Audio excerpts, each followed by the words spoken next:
여러분, 오늘 우리 13주차 들어가네요. 13주차.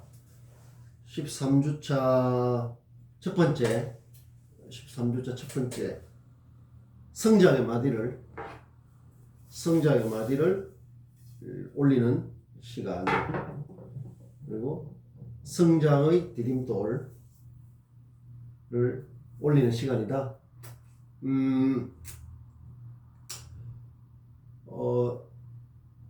종강이 이제 다가오는데요. 기말고사 관련해서 조금 공지사항을 좀 안내를 하겠습니다. 종강이 12월 10일이죠. 12월 10일. 12월 10일. 이때 종강을 하고, 우리 강의 계획서에는 기말고사를 그 다음 주 17일 날 기말고사를 치르기로 돼 있는데, 코로나 때문에 이 전체 학교 일정에 맞춰서 불가피하게 12월 24일 목요일 12월 24일 목요일 기말고사 전체 시험 일정의 마지막 날인데 12월 24일 목요일 수업 시간에 기말고사를 칩니다. 이게 종강하고 2주 뒤에 기말고사다. 이것은 제가 우리 강의실 공지사항에 다시 안내를 하겠습니다. 내용은 우리가 이번 학기 공부한 마무리 하면서 뉴스마인드를 일상에서 활용을 해서 나의 일상을 성장시킨 그런 자세, 태도, 노력, 결과, 성과 이런 것들을 완성도 높게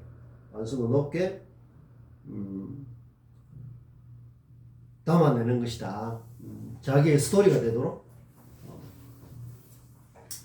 해야 된다. 당연히 헤드라인도 달아야 되고요. 헤드라인 매우 중요하다. 그래서 우리가 이제 보통 여기에 이 정도 말로 하면 5분, 그 다음에 빈면까지 넘어가면 한 7, 8분 그렇게 해서 글자 수로 따지면 띄어쓰기를 포함해서 1200자 1200자 1500자 이런 게 되는데, 여러분들이 이렇게 헤드라인에 대해서 내가 이야기를 많이 하고 있죠. 그리고 강의실 공지사항에 학습 자료로 헤드라인 올려놨는데, 10여 명은 아직 안 봤던데 굉장히 중요한 내용이다. 그거하고 표현력의 별이라고 해서 내가 올려놓은 거 있죠. 그것은 매우 중요한 내용들이니까 여러분들이 잘 알고 실제로 자기 실력을 키우는데 아주 적극적으로 활용을 할 수 있어야 된다. 우리 이 과목의 컨셉이 새로워지는 건데, 뉴스 마인드, 비욘드 마인드, 메타 마인드, 새로워지는 것인데, 우리가 어떤 새로움을 주제로 내 자신을 이렇게 확 바꿀 수 있는 그런 게 쉽지 않아요. 그래서 요번 기회에 실천하지 못하면 확 퇴보한다는 그런 좀 위기의식, 절실함 이런 걸 가지고 공부를 해야 되겠다. 헤드라인이 돼야 헤드라인은 한 줄이든 두 줄이든 이 내가 말하고자 하는, 내가 쓰고자 하는, 내가 담으려고 하는 이 내용이 그 간단하게 말하면 이런 뜻을 담고 있다 하는 걸 이제 나타내는 거예요. 그게 그것을 듣는 사람 또는 읽는 사람한테 굉장히 좋은 그 어떤 나침반이라든가 등대 같은 역할을 해주는 거죠. 아, 이 사람이 이런 걸 주로 말하려고 하는구나. 그게 없거나 부실하다면 이걸 다 읽고 그래도 이 사람이 뭘 말하려고 뭘 쓰려고 뭘 담으려고 하는데 잘 안 하다 하면 뭐가 안 된다? 커뮤니케이션, 소통, 공감이 안 되기 때문에 매우 중요하다는 것이죠. 그래서 이 헤드라인이 돼야 그 다음에는 이 문단, 패러그래프라 하는 이 문단을 나눠줘야 됩니다.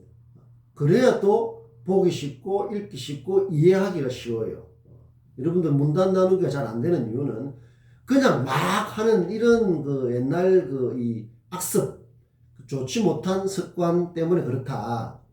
그래서 이게 전체 헤드라인이라면 이게 돼줘야 그 다음에는 한 내용에 따라서 한 3개 문단, 3개 문단 정도나 뭐 서너 개 문단 정도를 또 압축하는 작은 헤드라인, 소제목을 달아주면 좋아요. 그래서 전체 헤드라인을 하고, 전체 헤드라인을 한 줄 또는 2줄 정도로 하고, 그 다음에 여기에 작은 헤드라인을 또 달아주면 훨씬 완성도가 올라가는 거죠. 훨씬. 이게 전체 그거라면 이 몇 개 단락을 또 압축하는 헤드라인을 달아주면 아주 좋은 거죠. 이것은 상당한 고급 표현 능력이다. 그러려고 하면 이 전체 헤드라인이 돼줘야 된다. 그래야 이걸 조금 더 세부적으로 한 헤드라인을 달아주면 아 전체는 이런 뜻인데 그 다음에 여기 몇 개 단락의 전체 내용은 또 이런 걸 담고 있구나 하는 이렇게 해줘야 돼요.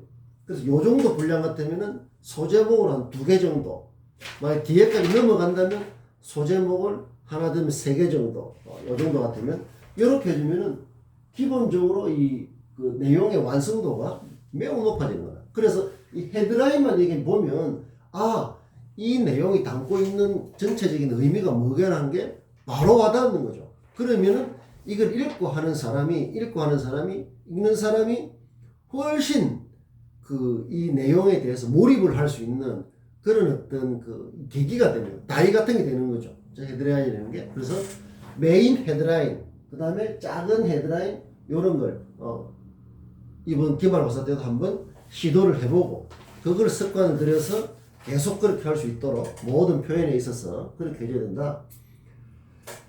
자, 아시겠죠? 그래서 헤드라인이 그만큼 중요하기 때문에 내가 강의실 공지사에 올려놓은 그 헤드라인에 대한 이야기, 그 정도만, 헤드라인에서는 그 정도만 알면 충분하고, 이제, 여러분들이 뭘 표현을 할 때 실제로 이제 써먹으면 된다.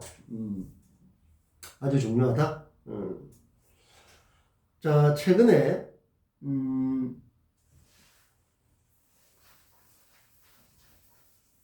우리나라 뭐 이렇게 그 어떤 국가적인 일과 관련해서 뉴스에 이제 그 정치권이나 사회적으로 공격과 방어가 이루어지죠. 공방이 이루어지는데 이런 말을 씁니다. 논리. 내가 저번에 한번 설명을 했을 것 같은데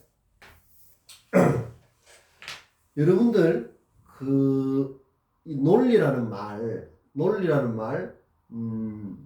이 글자 그대로 하면 어떤 이치를 논한다, 이런 뜻이에요. 그런데 이번에 뉴스에 나온 논리를 보면, 논리라는 말을 보면 이렇습니다. 자, 억지, 그 다음에 엉터리, 진영,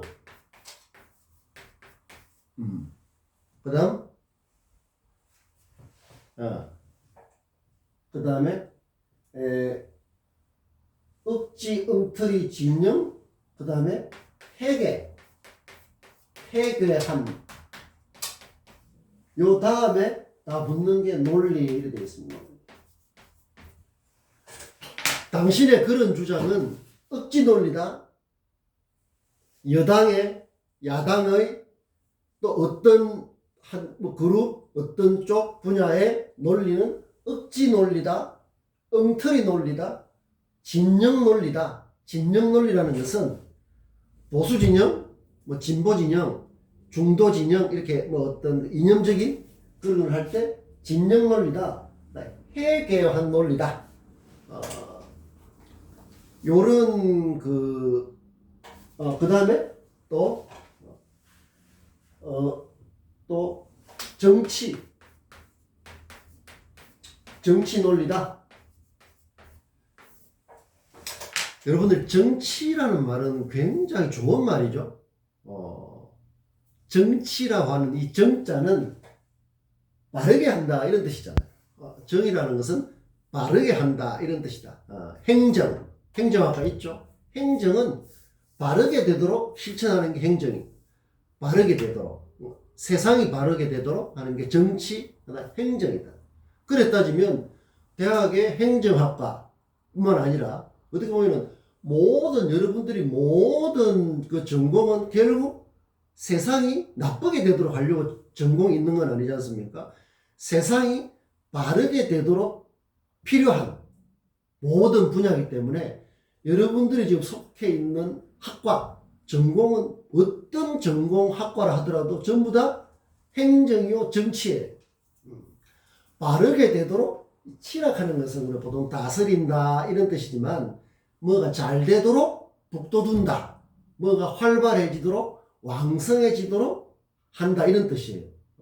그러니까 음악을 피아노다 이러면 그냥 피아노 치는 거예요. 피아노 음악을 통해서 세상이 잘 되도록, 세상이 잘 되도록 하는 방법은 여러 가지가 있죠.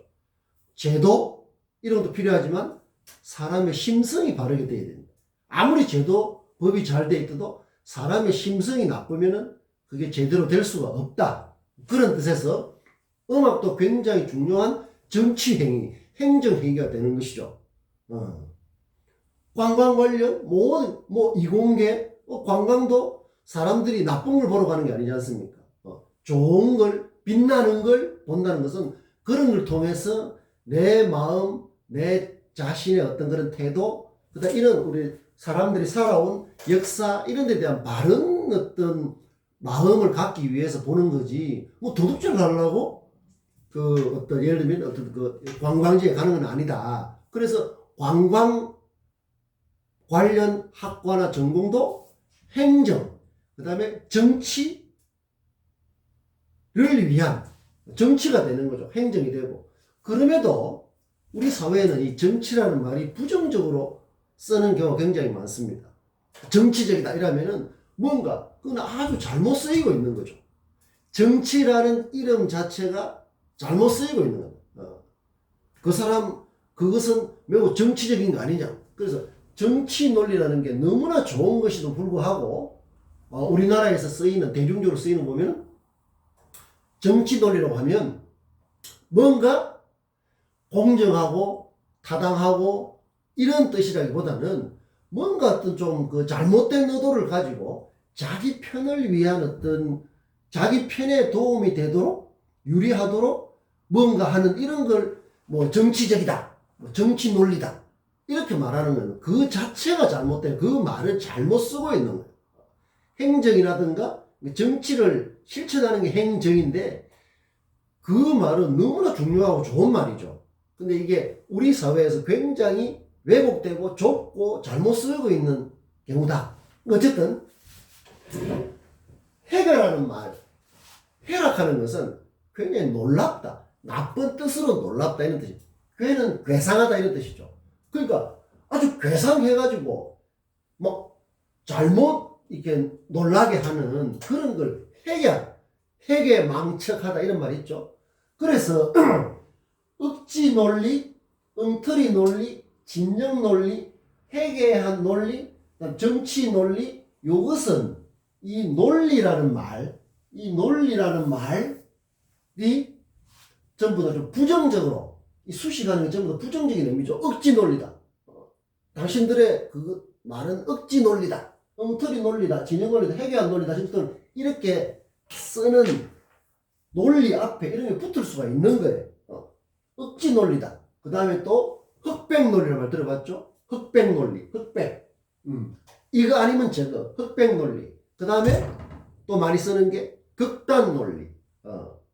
극단적 논리. 이렇게 쓰는 겁니다. 자, 그래서 우리가 억지 논리, 엉터리 논리, 해괴한 논리 이런 것들은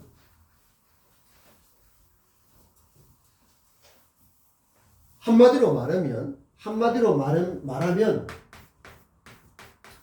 이 논리에 아까 앞에 붙은 그런 것들은 바르지 못한 논리라는 뜻이잖아요. 자, 그래서 만약에 어떤 사람이 논리적으로 말을 하라, 논리적으로 글을 쓰라 라고 말을 한다면 실제로 그리 말을 하는 경우가 많아요. 논리적인 글쓰기, 논리적인 말하기, 논리적인 이렇게 누가 말을 한다면 그 사람은 이 논리의 뜻을 잘 모른다는 걸 말하는 겁니다. 야, 논리적으로 말을 해라. 논리적으로 글을 쓰라 하면 논리라는 말을 제대로 모르기 때문에 그런 말을 하는 겁니다. 그런데 속아서는 안 되는 거예요. 왜? 방금 봤지 않습니까? 논리적으로 말하라? 논리적으로 글을 쓰라? 어떤 논리? 회개한 논리로 글을 쓰고 말을 할까? 아니면은 엉터리, 가짜, 거짓 논리로 글을 쓰고 말을 할까? 그렇게 되니까 그냥 앞에 그런 거 없이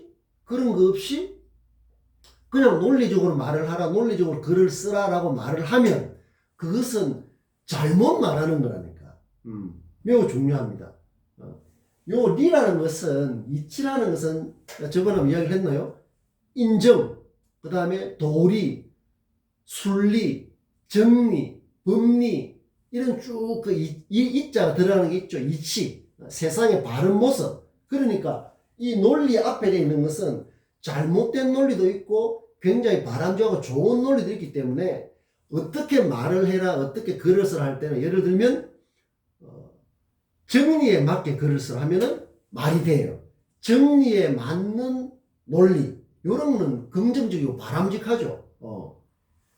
사람의 어떤 그 인정, 보편적인 감정, 인정에 맞도록 말을 하고 글을 쓰라. 그 다음에 순리에 맞는 순리라는 그 논리에 맞추라면 순리, 억지가 아니라 자연스럽게 많은 사람이 공감할 수 있는 그런 순리에 맞는 글을 쓰라. 이렇게 하는 것은 이야기가 되죠. 그래서 여러분들 막연하게 논리적인 글쓰기, 논리적인 뭐 말하기 이렇게 말하는 것은 잘못됐다. 그것을 아는 것도 굉장히 중요하다. 이런 겁니다. 며칠 전에 우리 대한항공하고 아시아나항공이 우리나라의 그 국적항공이라고 해서 우리나라의 국가적 차원에서 운영하는 그런 그 항공회사가 있죠. 근데 이제 아시아나항공을 이제 그 대한항공하고 합치려고 그런 움직임이 있었습니다. 그때 어떤 그 전문가가 이런 말을 했습니다. 그렇게 합치는 것은 그 구정물, 똥물로 생수를 만든다는 엉터리 논리다. 이렇게 이야기를 했는데 그런 그 뉴스가 있었죠. 있었는데 바로 그런 겁니다. 그러니까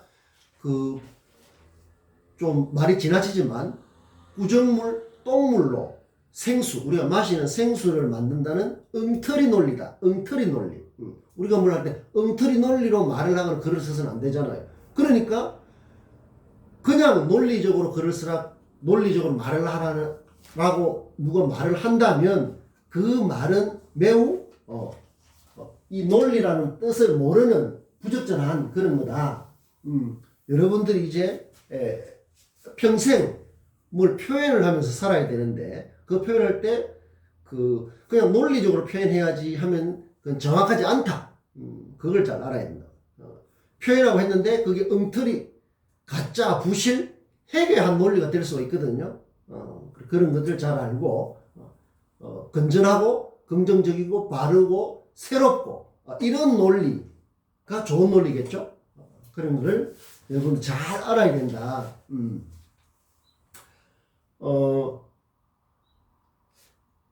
여러분들이 이제 그 중간고사도 그렇고 이제 그 과제도 그렇고 손으로 기말로서 손으로 이렇게 글을 써야 되는데 이번 기회에 이 글이라는 걸 내가 뭐라고 했습니까? 심화라고 했죠? 심화. 이건 사전에 있는 말이에요. 내가 지금 쓴 이 글씨가 심화, 마음의 그림이다. 내 마음이 어떤지 드러내놓은 게 말과 글인데, 말과 글은 이렇게 말을 하는 것도 그렇고, 이렇게 글을 쓰는 것, 이렇게 글을 쓰는 것, 또 이렇게 심화, 내 마음을 그려내는 그림이다. 그림인데, 이 글을 지금은 워드 프로세서나 이렇게 컴퓨터로 쓸 일도 많지만, 손으로 쓸 일도 많아요. 손으로 쓸 일도 많다. 그건 지금 같은 컴퓨터 쓰는데 손으로 쓸 일 천만에. 손으로 쓸 일이 굉장히 많습니다. 심지어 이렇게 서명 알죠? 사인, 서명. 누구 내 이름 같으면은 요렇게 생각하면 이거 서명할 때도 이름을 쓰는 경우가 많죠?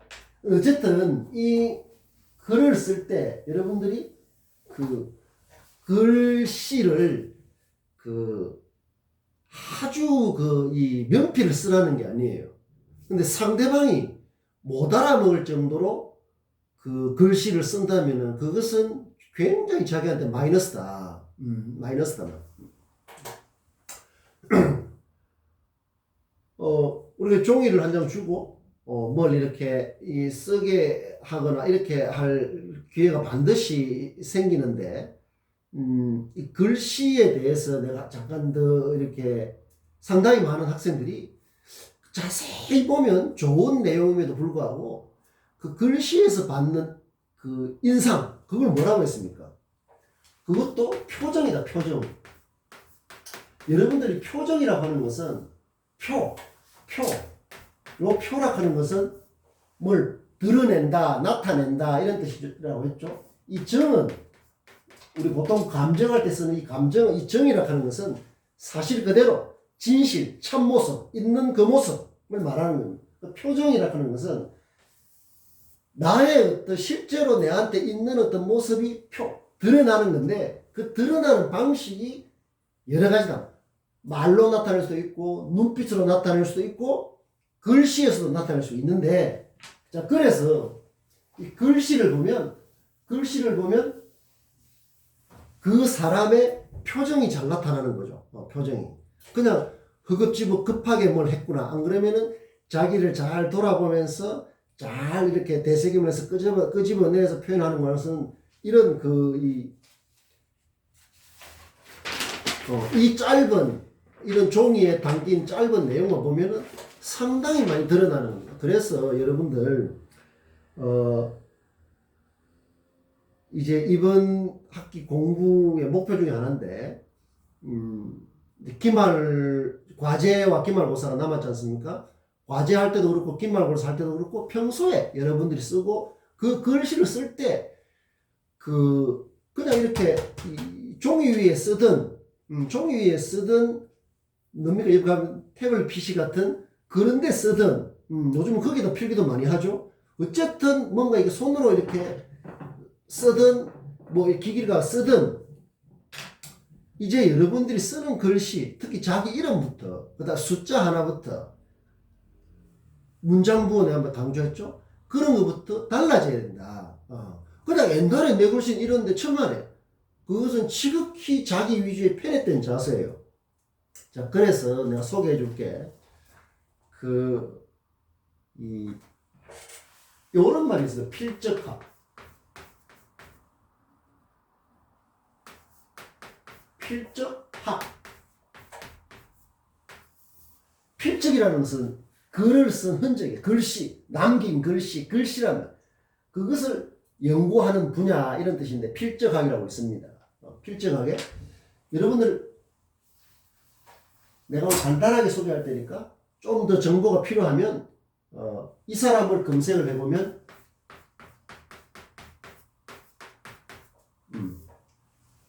이 사람을 검색을 해보면 인터뷰라든지 이 사람이 쓴 책 속에 이 사람이 말하려고 하는 게 잘 나와 있습니다.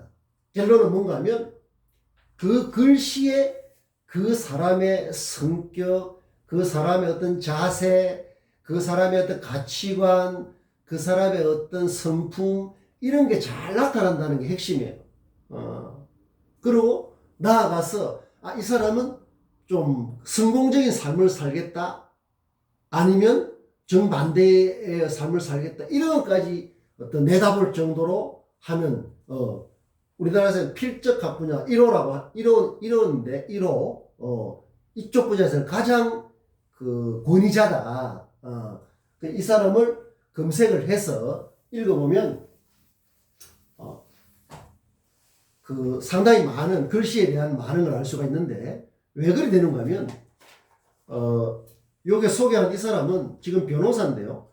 검사 시절에 20년 동안 검사를 하면서 이 검사를 하면 이제 그 어떤 그 범법자, 범법자를 이렇게 많이 그 상대를 하지 않습니까? 그 범법자는 반드시 그 어떤 이 자필로 그 어떤 범죄 행위라든지 이런 부분에 대해서 이렇게 그 쓰는 경우가 이렇게 많죠. 그런데 이 사람이 그걸 겪어보면서 어떤 공통점을 발견했다는 거예요.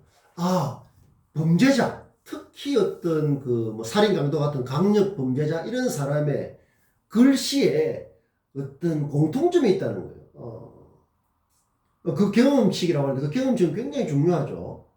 대체로 보면 이런 어떻게 이게 강력 큰 범죄를 하는 이런 사람들은 글씨에 이런 공통점이 있을까? 그런데 이제 문제의식을 가지고 이제 글씨를 수집을 하고 분석을 하고 어떤 거기에 법칙이라고 할까? 이런 걸 많이 이제 연구를 한 이제 그런 경우예요.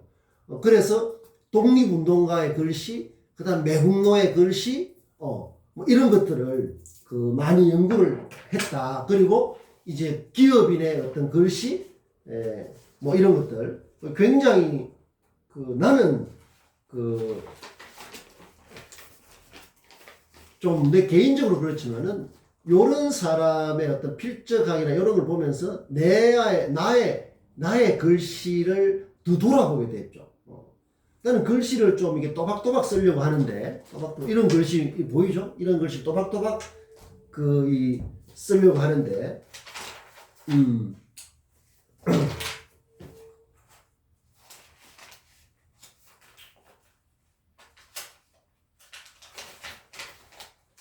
날려 쓰는 것보다 이제 이런 거 여러분들 이제 이거 완전히 그 숙지 아주 숙자 아주 성숙할 때 숙자 아주 자기 일상하고 잘 해서 요거 늘 이제 나의 말과 글 생각 태도가 이런데 맞는지 이게 이제 어떤 표준 같은 거다.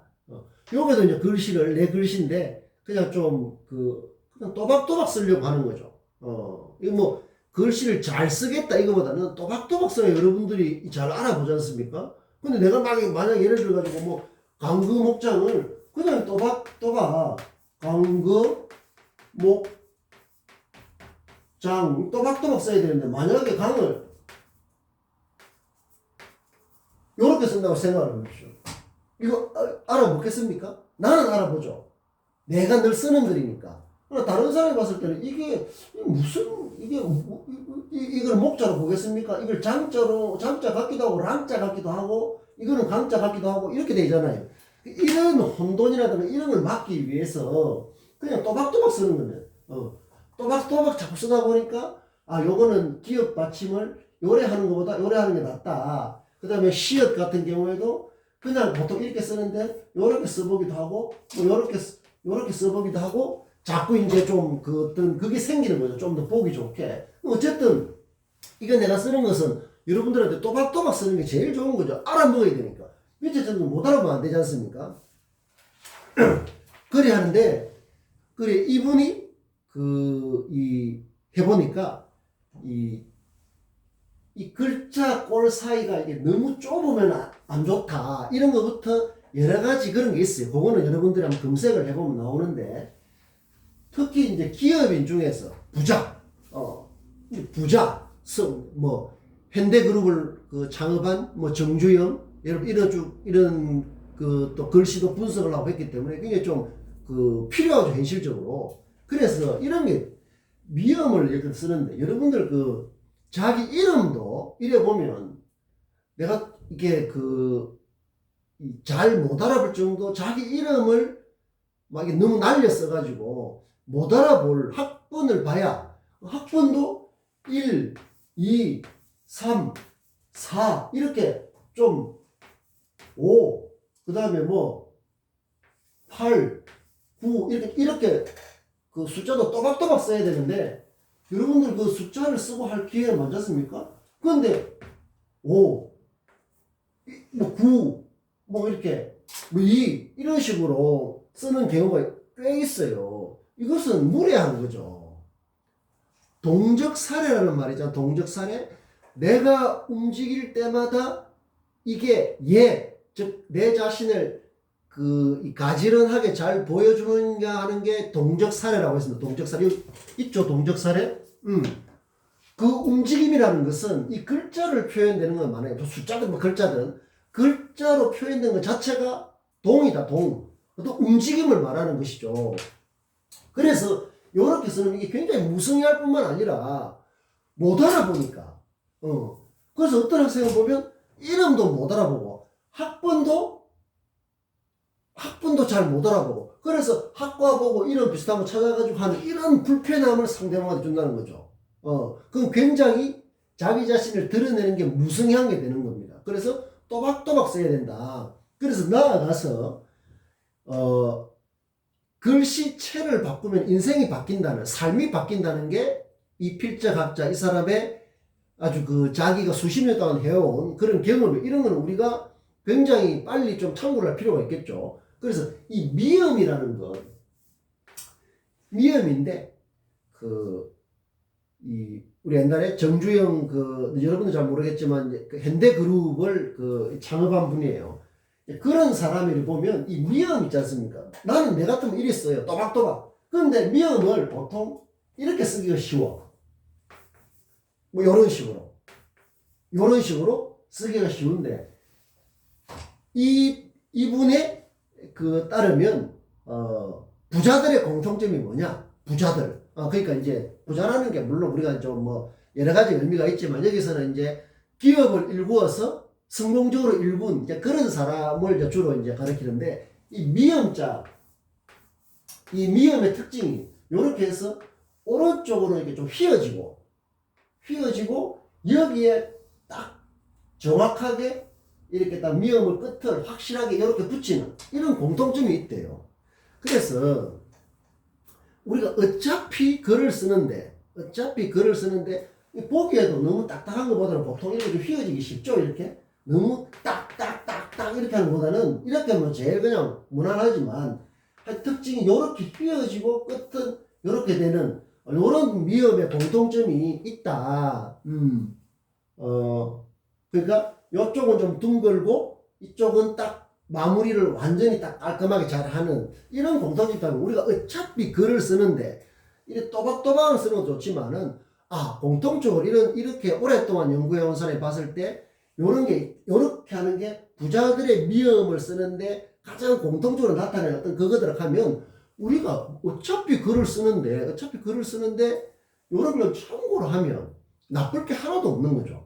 그래서 하여튼 간에 여러분들 이제 글씨를 쓸 때 내가 쓰는 글씨가 내 마음을 나타내는 그림인데, 상대방이 못 알아볼 정도로 글씨를 날려 쓰거나 너무 또 깨알처럼 써가지고 핵과 핵 사이가 너무 답답할 정도로 쓰거나 이런 것들을 잘 돌아봐서, 글씨도 나의 굉장히 중요한 표정이다. 그러니까 내 자신의 있는 모습을 드러내는 그 결과다. 이렇게 생각해서 여러분들 글씨를 쓸 때 이제 반드시 참고를 해서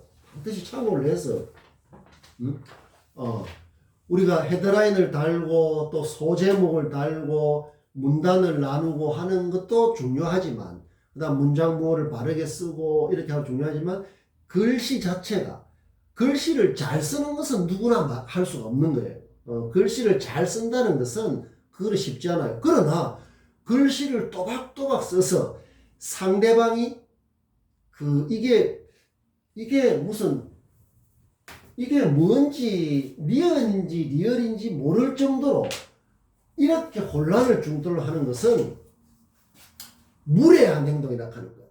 그래서 글씨를 잘 명필처럼 잘 쓸 수는 없지만 내처럼 또박또박하게 써서 상대방이 헷갈리지 않도록 근데 커뮤니케이션이 굉장히 중요한 부분이거든요. 그런 것들을 여러분들이 좀 잘 알아야 된다. 이것은 글씨, 말씨. 그래서 내가 이야기했죠. 글씨, 말씨, 마음씨, 이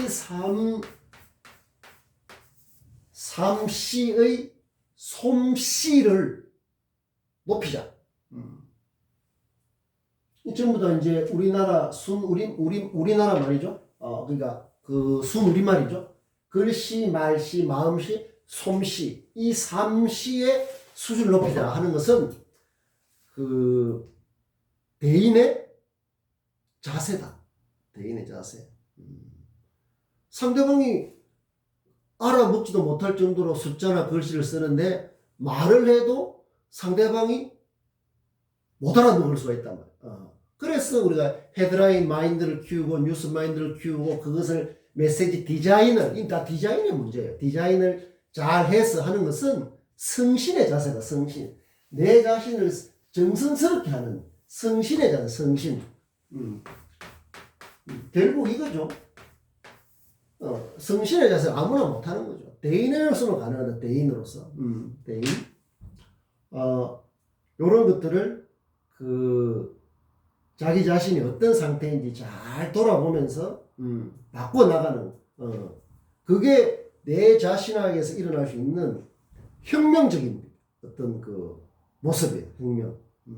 혁신, 혁명. 이게 뭐야? 생신이가? 생신. 다 이런 차원이거든.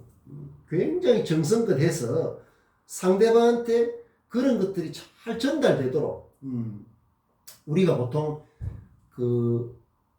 어떤 말이라든가 글이라든가 이런 걸 해도 그게 상대방과 소통이 되고 공감이 되고 커뮤니케이션이 되고 하는 것은 100% 그대로 되는 게 아니라 극히 일부만 되기 쉬운데 그 일부가 결국 이게 상대방한테 전달되는 것은 헤드라인적인 그런 이 사람 이걸 말려고 하는구나. 좋다. 이렇게 보는 거. 그것을 잡다하게 많은 걸 상대방이 다 외우고 읽고 이렇게 할 수가 없거든. 자, 그래서 여기에 있는 이런 어떤 기준들, 그 다음에 글씨, 문단을 나누고 헤드라인으로서 내가 말하고자 하는 것, 쓰고자 하는 것, 그걸 담아내는 콘텐츠, 그 이야기가 이런 내용이다. 그럼 그걸 접하는 사람이 그렇구나 이래야 되는데 그냥 늘어놓으면 그것을 인내심을 가지고 자세하게 이렇게 보고 살피면서 이 사람이 말하려고 하는 게 뭐겠구나 하고 생각하기에는 매우 어렵다. 고통스러워. 그런 걸 여러분들 성신의 자세로 여러분들이 자기의 극이 되도록 해야 된다.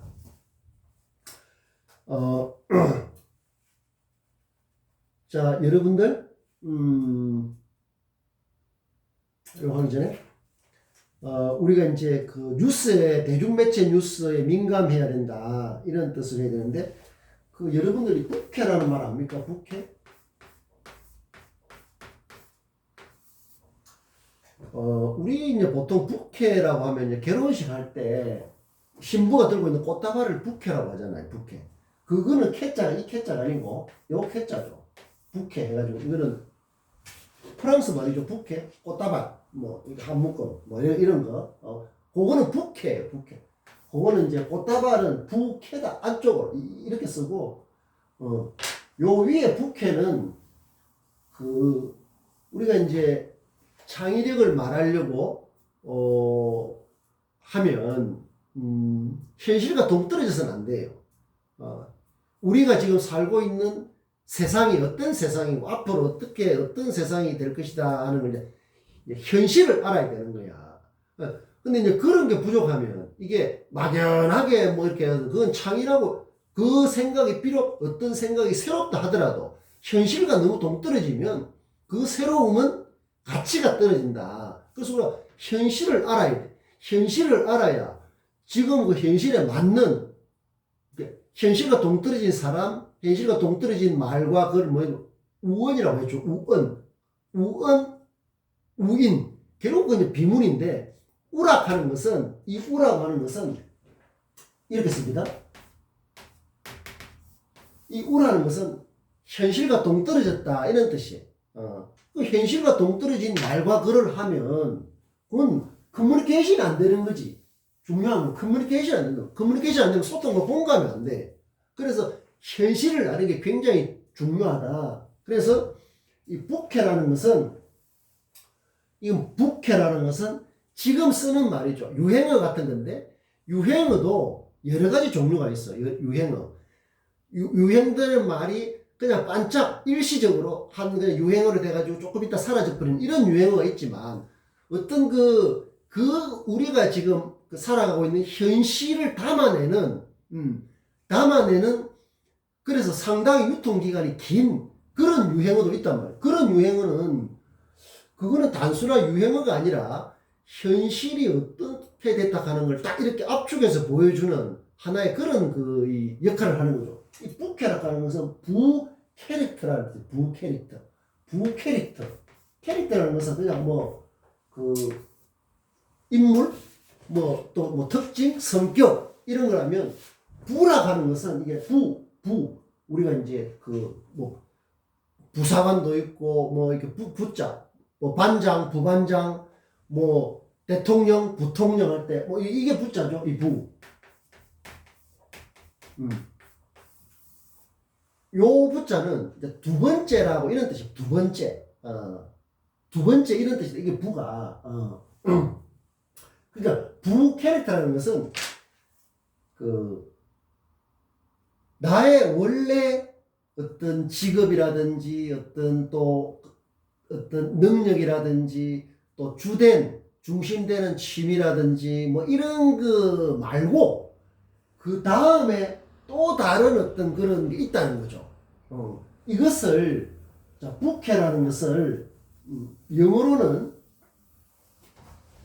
분화는 꼭 하나만이 아니라 영어로는 멀티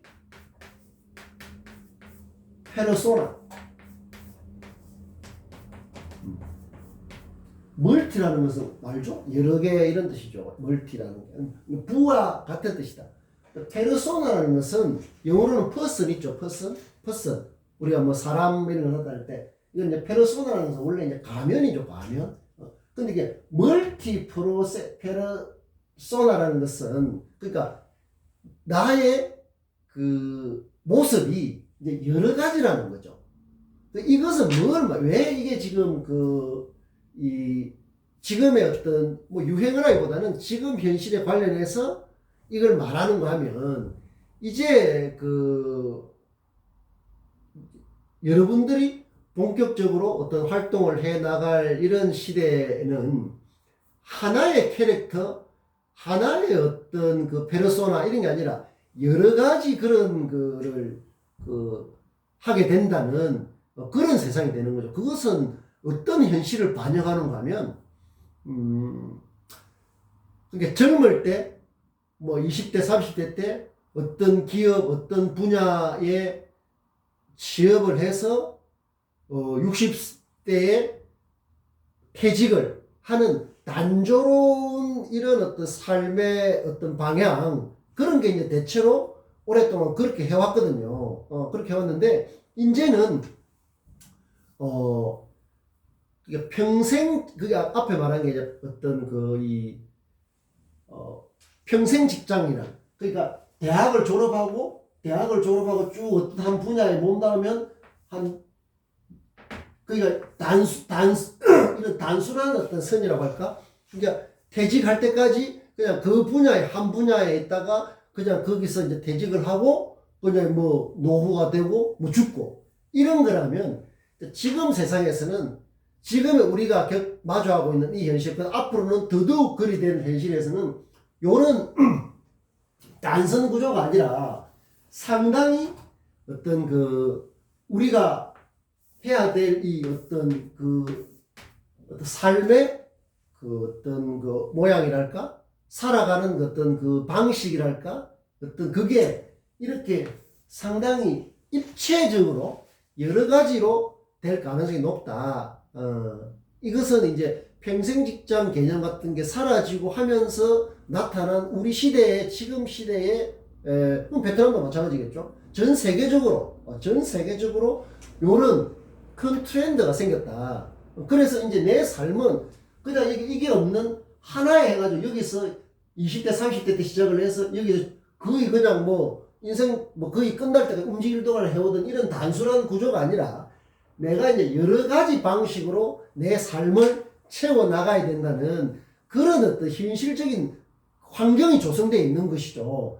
그래서 이런 걸 담아내는 말이 부캐 멀티 페르소나 같은 거다.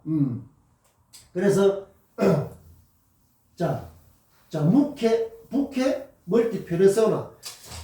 나는 내가 저런 걸 여러분들은 이야기하는 종류는 좋다 이거예요. 부캐나 멀티 페르소나 이런 말은 뭐 여러분 검색해보면 다 나온단 말이에요. 어떻게 저런 현실과 대응할 것이냐 하는 게 중요한 거예요.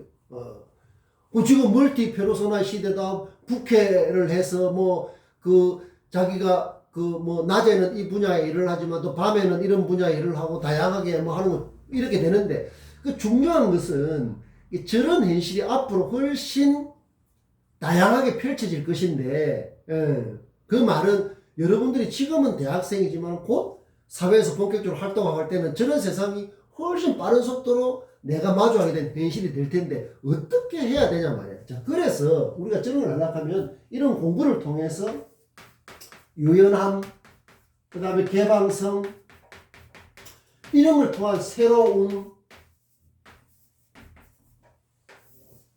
이런 것들을 연습을, 훈련을 해두는 것이 부캐, 멀티페르소나 이런 걸 할 때도 굉장히 중요한 뭐가 된다? 인프라가 된다는 거죠. 지금은 이제 유튜브를 통해서 얼마든지 영상도 만들고, 그러니까 우리 자신의 콘텐츠를 이게 펼칠 수 있는 공간이라는 환경이 굉장히 옛날에는 상상을 못할 정도로 다양하고 활발하게 돼 있다. 그런데 그것은 에버리지, 평균적인 거예요. 누구나 할 수 있는 거단 말이에요. 그래서 그거를 넘어서지 못하면 오래 가지 못해요. 오래 갈 수가 없는 거예요. 자, 그래서 유연하고 개방적이고, 우리가 이번 학기를 통해서 달성하려고 하는 그 학습 목표들, 이런 것들 전부 이건데, 이제 여러분들, 내가 이거죠, 우리 개강을 앞두고 처음으로, 강의실 공지사항에 올린 새로움이 내 삶을 성장시킨다 이렇게 해놓고, 새로움은 뭐다 해가지고 내 삶에 대한 새로운 태도와 사람됨이다, 1% 확실한 차별 어쩌고저쩌고 해서 마지막에 자기 자신과 내 자신과 바르고 정직하고 아름답고 멋지고 개방적이고 유연하고 긍정적이고 낙관적이고 호감있고 매력있고 소통하고 공감하고 통찰력이 있고 지혜로운 관계를 내 자신과 관계를 만드는 것이 새로움이라고 했습니다. 여러분들 첫 번째 것을 출력을 해서 이제 우리가 지금 이게 바로 우리가 강의 계획서에 담겨 있는 도달하려고 하는 학습 목표예요. 요거를 다시 보면서 내가 이렇게 나아가고 있는지 하는 것은 이 수업 자체가 중요한 게 아니라 이 수업을 통해서 우리는 소중한 현실에 맞는 그런 어떤 그 대응해 나가는 힘이에요. 대응력을 키우는 게 하나라도 제대로 키우는 게 굉장히 중요한데, 그 대응력을 키우고 하려고 하면 우리 현실이 뭔지 알아야 되잖아요. 그게 바로 아까 말했듯이 부캐 그 다음에 멀티페르소나. 이제 부캐라는 말, 멀티페르소나라는 말은 검색을 해보면 많이 나와요. 검색을 해서 나오는 것은, 검색을 해서 나오는 말은 평균적인 거다. 누구나 접근할 수가 있는 평균적이기 때문에 그것을 아무리 짜집기를 하고 그것을 뭐 이렇게 따듬어가 이렇게 하고 하는 것은 가치가 생기지 않아요. 1mg, 1mm의 새로운 부가가치가 생기지 않는다. 그것을 잘 알아야 돼. 그래야 하려면 어떻게 되느냐? 바로 비욘드 마인드, 뉴스 마인드, 메타 마인드. 비욘드 마인드, 뉴스 마인드, 메타 마인드가 반드시 있어야 된다.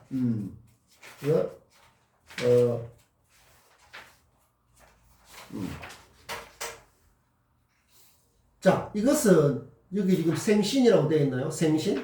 새로움을 만드는 것. 이것은 이런 걸로 통해서 훈련을 하고 지금 우리 공부가 그거예요. 우리가.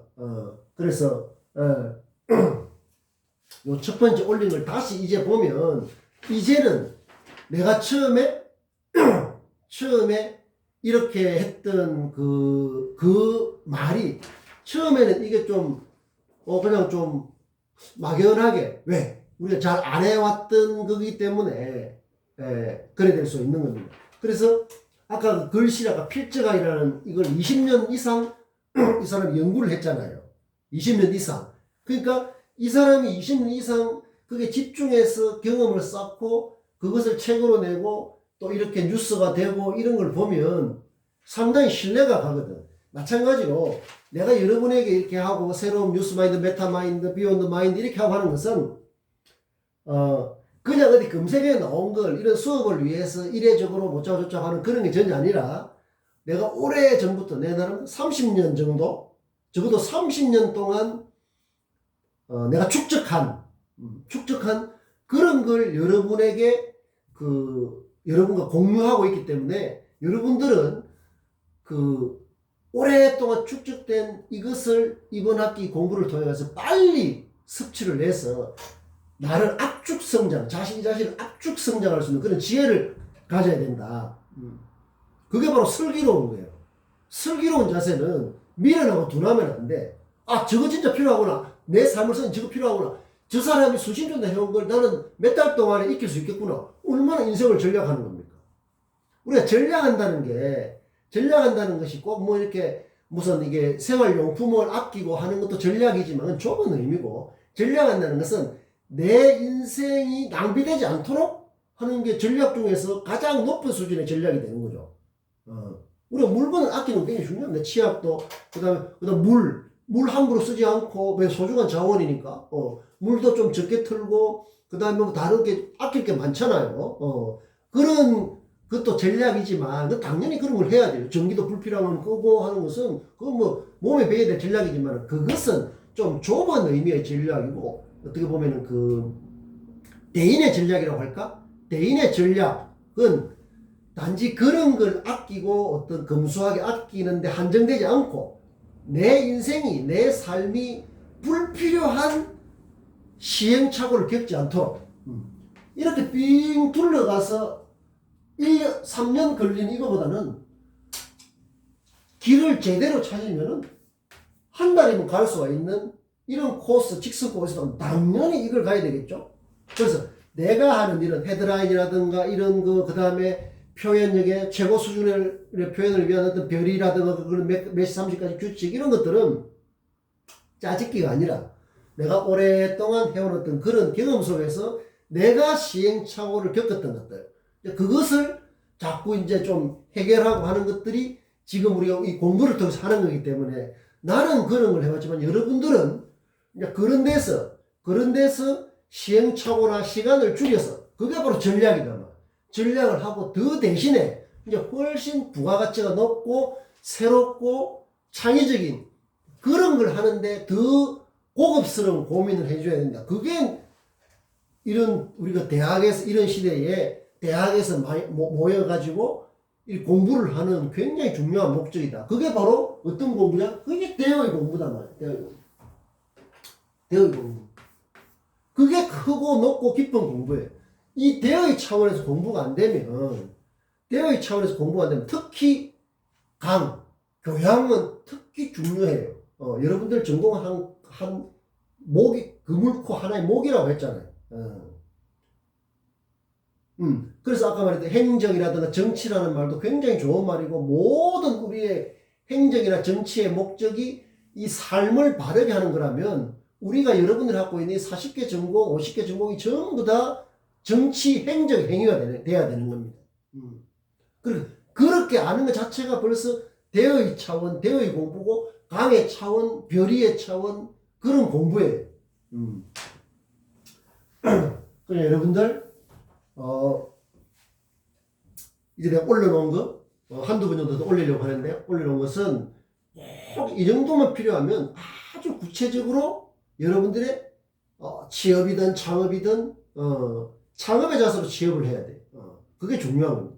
그냥 이미 있는데, 그냥 부속품처럼 내가 어떻게 그냥 그 사이에 들어갈까 하는 이런 생각보다는 하나의 창업의 자세로 이래 하면은 훨씬 자기소개서, 그 다음에 지원 동기, 포부, 그 다음에 뭐 어떤 나중에 이 분야, 이 기업, 이 단체를 위해서 내가 해보고 싶은 거, 다 그 비욘드, 메타, 이런 차원의 이야기를 해야 되거든. 그리고 상대방은 그걸 보는 사람은 여러분들 머리 위에 앉아있단 말이에요. 이게 그냥 뭐 뻔한 이야기를 하고 있는지, 안 그러면은 야, 이게 정말 좀 다르다. 그게 바로 새로움을 느끼는 거거든. 이 사람은 참 다르다. 마음에 든다. 호감이 간다. 매력이 느껴진다. 그래 되면 그 사람한테는 질문을 더 많이 한다는 건 그럴 수밖에 없는 거죠. 뻔한데 질문할 게 없는데, 내용이 뻔한데. 그래갖고 그런 사람 항상 보면은 뭐, 이력서, 지원서를 여러 수십 군 내는도 안 되더라. 그런 경우가 있겠죠. 나는 그걸 보고 싶어요. 이게 어디에 문제가 되는지. 그 뻔하고 식상하고 진보하고 그저 그렇고 하라고 상투적인 그런 내용만 잔뜩 들어있는데, 그래, 지금 같은 이런 데서, 그게 대해서 이게 뭐, 괄목을 할 어떤 그런 내용이라도 이런 게 되겠습니까? 안 된다. 자, 그래서 이런 부분도, 알아야 된다. 뭐냐면, 취업준비생은 여러분들이 뉴스를 많이 읽으면서 내한테 어떻게 되면 도움되도록 할까, 그런 실용적인 태도 굉장히 중요해요. 자, 예를 들면 헤드라인이었습니다. 구직자 스펙을 많이 갖췄는데 왜 탈락하나요? 기업 말이 헤드라인. 기업은 면접 태도가 나쁘면 안 뽑아요. 이렇게 되어 있습니다. 이 헤드라인만 딱 읽어보면 알겠죠? 뭘 말하는지. 이렇습니다. 물론 경력을 가장 중요시해요. 그러나 우리 경력을 실질적으로 쌓기는 쉽지 않다. 그래서 우리가 간접 경험이라도 많이 쌓는 게 중요하다 하는데, 경력 다음에 중요한 게 기업 입장에서는 면접 태도가 54%예요. 면접 태도. 그러나 취업준비생은 오히려 6%밖에 중요하게 생각하지 않더라 하는 그런 조사 내용입니다. 굉장히 중요한 그거죠. 그 다음에 중요한 것은 그 기업에 대한 이해. 이것은 기업에서 50%인데 취업준비생은 23%밖에 안 된다. 근데 나이는 기업에서는 정작 35%가 나이를 고려한다 하지만 취업준비생은 정반대로 45%가 나이가 좀 많아서 안 되는 게 아닌가. 자꾸 이게 미스매치가 일어나고 있다는, 그걸 이제 그래프로 보여준 거예요. 그 다음에 대외 활동 27%, 25% 비슷하네요. 그 다음에 자격증. 기업에서는 자격증의 중요성을 16%라고 했는데 취업준비생은 정작 32%가 중요하다. 이게 자꾸 어긋나고 있는 거죠. 그 다음 의학점수. 기업에서는 16%가 중요하다고 했는데 취업준비생은 28%가 중요하다. 이게 다 미스매치가 되고 있는 거죠. 그러니까 기업에서 별로 안 중요하다는 것을 취업준비생은 중요하다고 여기고 있고, 그 다음 기업에서 중요하다 하는 것을 취업준비생은 오히려 덜 중요하다 이렇게 생각하는 그거를 나타내고 있는 거예요. 그 다음 학점. 기업에서는 8%만 중요하다고 생각했는데 취업준비생은 15%가 중요하다. 그 다음에 학교 인지도. 기업에서는 6%라고 했는데 어떤 대학 출신이다 뭐 이런 거 있잖아요. 기업에서는 그게 중요하지 않다. 6%인데 취업준비생은 그 그게 28%. 그 다음에 외모를 기업에서는 3%라고 했는데 취업준비생은 8%다. 그래서 제일 중요한 게 여기서 이제 경력, 면접 태도, 기업 이해도. 그러니까 내가 지원해서 일하고 싶은 그 기업 분야, 단체, 지자체, 공공 분야든 뭐든 간에 거기에 대한 이해도. 이게 세 개가 가장 중요한 채용의 기준인데 거기에 대해서 정작 취업준비생은 훨씬 그걸 덜 중요하게 생각한다는 거죠. 이게 현실을 잘 몰라서 그렇다. 매우 중요한 거예요. 그 다음에 요런 글을 읽어보면 그렇죠. 헤드라인은 스펙보다 태도를 보고 뽑아야 된다. 취업 포털 인크루트가 142명의 인사 담당자에게 신입사원을 했는데 가장 부족한 게 뭐냐. 그러니까 근무 태도와 예의, 근성과 인내력, 업무를 배우려는 자세 등 넓은 의미에서 업무 태도가 미흡하다는 답이 83%였다. 문제 해결력 등을 지적한 비율은 12%에 불과했다. 처음에 업무를 시작하고 이렇게 하는 사람이 알아야 뭐 얼마나 알겠습니까? 자세 태도가 훨씬 중요하죠. 모르면 배우려고 하고 공손하게 묻고 하는 이런 것들. 저번에 AI 관련한 인천공항공사 이야기를 한번 소개한 적 있죠? 이런 책도 마찬가지입니다. 뭐라고 되어 있습니까? 일자리를 구하는데 가장 중요한 것은 태도라고 했죠. 태도. 스펙이 아닌 스토리로 당신이 누구인지 말해보라는데 이 빈껍데기로 말해가지고 평균적이고 뻔하고 식상하고 거저거로 하면은 이게 여러분들 태도라는 게 그냥 차렷 자세로 딱 이거는 아주 일부분이죠. 태도라는 그 사람의 말에서 나타나는 진부하지 않은 이런 것도 다 좋은 태도예요. 상대방이 귀를 기울일 수 있지 않습니까? 태도라는 것은 굉장히 넓고 깊게 이야기를 해야 된다.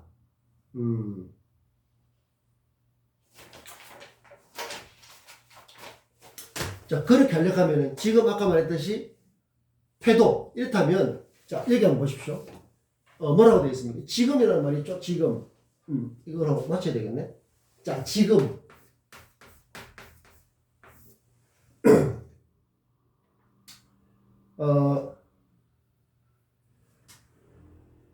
이 지금은 사전, 백과사전, 일반 국어사전도 그렇고, 모든 경우에 지금이라 하면, 우리가 지금 뭐 하자, 지금 뭐 가자, 지금 온나, 지금 밥 먹자, 할 때 지금이라는 것은 현재를 나타내는 현재. 지금, 현재. 한자로는 이렇게 씁니다. 지금.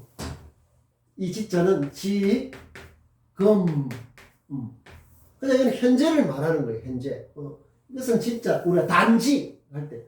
이거는 이제, 지금, 이제금자. 그러니까 이거는 그냥 지금을 나타내는 거예요. 시간적으로 과거도 아니요, 미래도 아니고, 그냥 좀 이따가 아니고, 바로 지금 현재. 그게 지금이라고 하는 거예요. 나는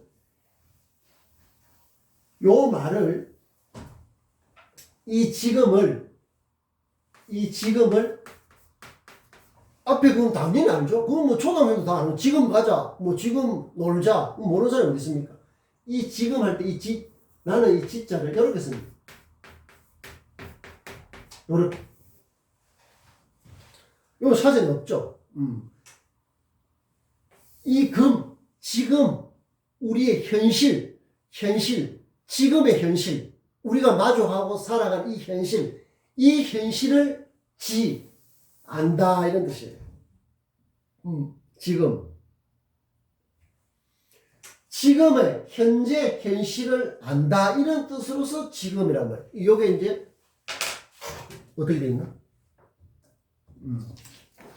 그래. 이 지금에는 이렇게 두 가지 뜻을 생각하는 게 우리의 인식을 넓힌다.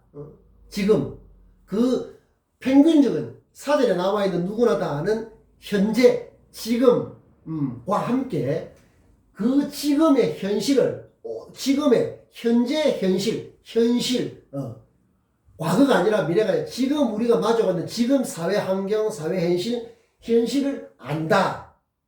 이게 지금이 어떤 상태가 안다. 그래서 우리가 뉴스를 통해서 대중매체 뉴스를 통해서 현실이 어떤지 알아야 됩니다. 이런 게 바로 이제 그런 것도 일종의 그거죠. 현실, 이것을 지금 해야 된다. 이 현실을 알아야 된다는 거죠. 그래서 이 태도라는 것은 가장 기본적인 것은 우리가 이제 어떤 이 말과 글과 이런 데 대해서 어떤 이 가지런함, 어떤 이런 거라 하면 덜렁덜렁하고 건방지고 뭐 말하자면 좀 싸가지 없고 이런 거 누가 좋아하겠어? 호감과 매력 새로우면 그런데 절대 나오는 게 아니거든. 그런데 그런 태도부터 내 말이 그냥 다 아는 뻔하고 식상하고 진부하고 그저 그렇고 하나만한 그런 말이 아니라 메타 비욘드 뉴스 마인드 통해서 보통 사람들은 이렇게 쓰는 말도 나는 이렇게 좀 더 넓고 깊게 이렇게 쓸 수 있을 때, 그게 바로, 나의 태도를 만들어내는 거예요. 진부하지 않은 태도라. 여기서 말하는 태도라고 하는 것은 뻔하고 식상한 태도를 말하는 게 아니라, 그게 태도도 그런 두 가지가 있는 거죠. 넓게는 뻔하고 식상하고 진부하고 하나만한 태도가 있고, 메타 비욘드 뉴스 해가지고, 새롭고 긍정적이고 훨씬 좋은 그런 태도가 있는, 그런 어떤 태도적인 게 어떤 느낌으로 전달되고 커뮤니케이션이 되고 소통과 공감이 되고 이렇게 되는 거예요. 그러니까 지금 이런 걸 할 때 그 태도가 어떤지에 따라서 사람을 결정하는 결정적인 중요한 역할을 한다 하는 게 뭐다? 지금이다. 현실을 아는 거다. 지금. 그래서 여러분들 이 뜻을 지금의 뜻도 이렇게 알아놓으면 훨씬 말이 넓어지니까 내가 접하는 현실이 넓어지지 않습니까? 그런 것들을 알아두면 좋겠다. 자, 시간이 됐으니까 오늘은 여기까지 하고, 다음 시간에 또, 이어서 하겠습니다. 여러분들 대책임자 잘했어. 내 자신 지금을 새롭게 바꿀 수 있는 이게 좋은 기다 싶어가지고 할 때는 아주 미친 듯이 달라들어서 나를 확 바꿔야 된다. 그래서 지금 현실에 지금에서 뭐가 중요한지 이런 것들을 잘 해서 우인이나 우은 현실과 동떨어진 새로운 게 될 수 없는 현실과 동떨어진 그런 일상이 되지 않도록 우리가 정말로 좀 절실하고 성실하게 해나가야 된다. 우리가 오늘 못했던 말은 다음 시간에 13주차 두 번째 수업에 이어서 하도록 하겠습니다.